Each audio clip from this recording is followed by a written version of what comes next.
You pour it out in the hand, and that's radioactive contamination. Is it radioactive? Yeah, it is. Very radioactive. Now, decontamination is nothing but scooping it back up and putting it into the bottle. I just now decontaminated my hand. No, I didn't do such a good job. Now, under the decontamination rules of the government, when you decontaminate somebody like this that's that contaminated, and this is certainly a reportable incident under current DOE regulations, when you decontaminate him, it has to go down a controlled drain so that you don't disperse radioactivity. Do I qualify as a controlled drain?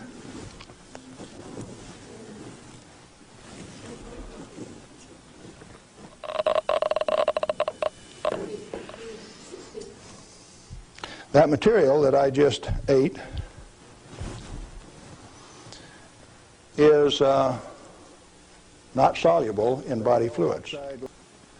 Your stomach has 10th normal hydrochloric acid in it, so it won't even dissolve. The stuff is so fine that it has no texture to it. Doesn't even feel rough. So it's tasteless, odorless, has no texture. How's it supposed to hurt me? Because I've been eating this on lecture tour for 2 years, the state of Washington felt it necessary to confiscate my uranium samples so that I would be safe. Dr. Fulton from the Hanford Environmental Health Foundation called up and he says, "Hey, I heard one of your guys OD'd on uranium today, Galen." And we talked for a little while and he says, "Oh, that was you." And I says, "Listen, I can eat all that stuff I want." He says, "It'll ruin your kidneys." "How are your kidneys?" "They're fine." "Well, you should have been chelated within 4 hours. And I mean, you guys are going to follow me around the country and give me chelating agents every 4 hours after I eat it on lecture tour?" He says, "We'll give you any medical assistance that you need, Galen. We don't want anything to happen to you." I said, "Did that include turning out the federal SWAT team 4 days ago to get me?"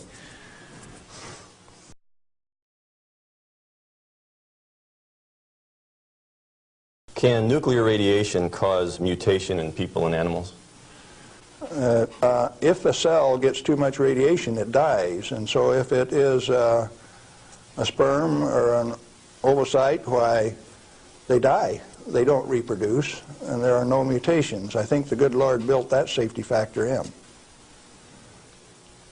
So you're saying that mutation in future generations is an unfounded fear? Yes, and the studies of the people at Hiroshima and Nagasaki have borne that out. Those people do not have that.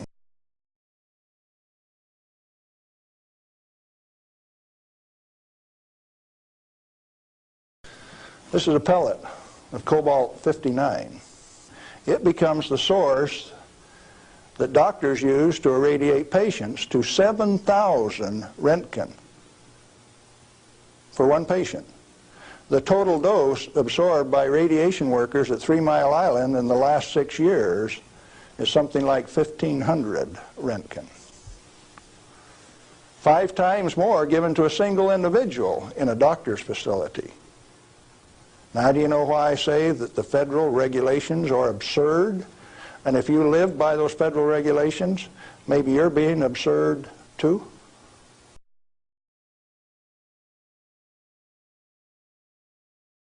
Do you feel like a good portion of these men in Congress know this already?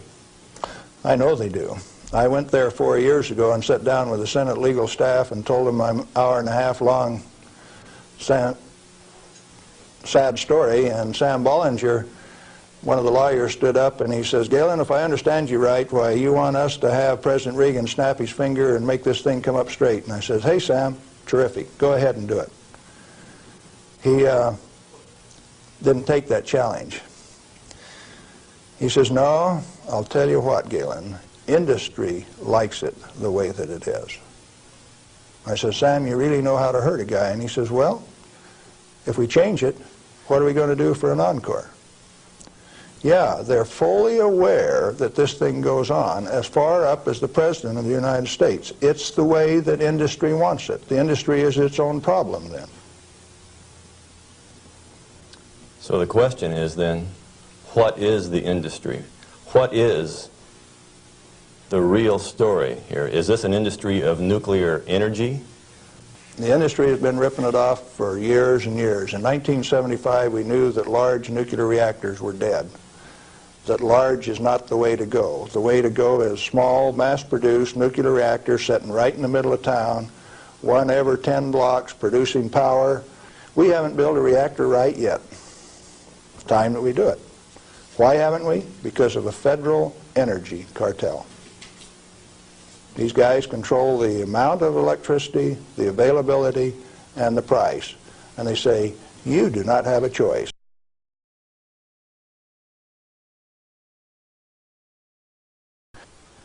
In fact, the only reason for the existence of these big transcontinent distribution lines would be if they could compete with a small mass-produced reactor sitting in your backyard.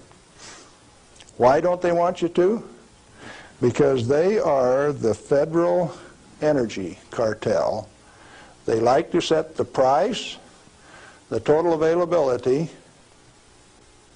and whether you can hook onto it, and if you don't pay your bill, cut you off.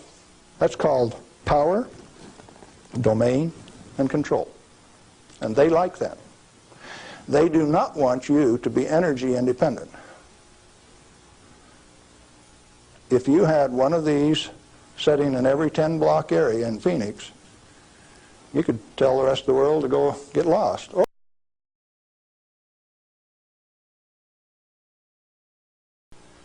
I started playing a game one day, 7 years ago.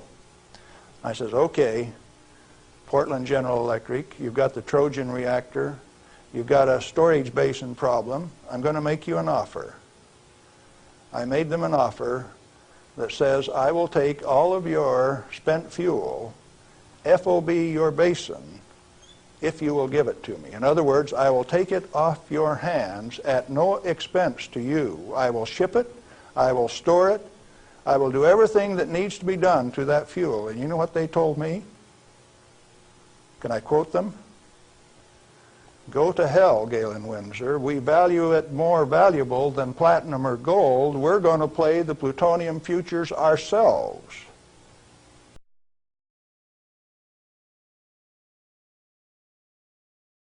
What I'm saying to you is that the federal regulations are absurd. The congressman that put them into place ought to be fired. They ought to be sent home. Majority of the Congress is irresponsible, amoral, atheistic, irresponsible. Let's see, how many more adjectives can I drum up? But that many. Let me tell you. We as the people sent a bunch of rascals out to the energy store with a signed blank check. And we say, hey fellows, if you run out of money, just go build us a good power plant. If you run out of money, come back and we'll give you another signed blank check and guarantee the payment out of the ratepayer's pocket.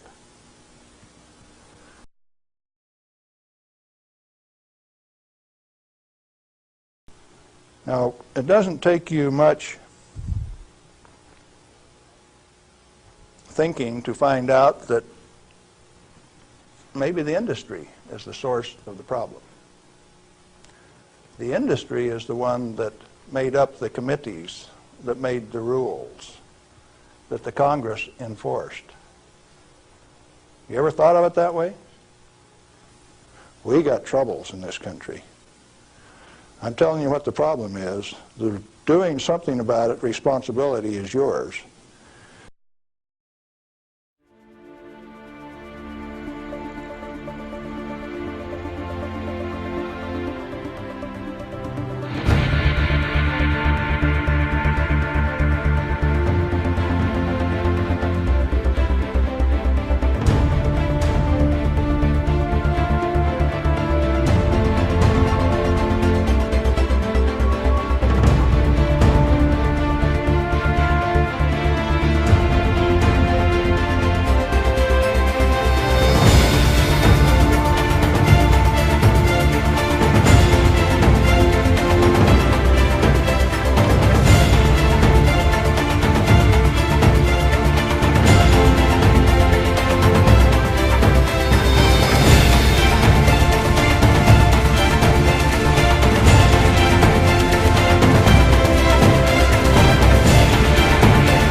There's an old saying in Tennessee, I know it's in Texas, probably in Tennessee, that says, fool me once, shame on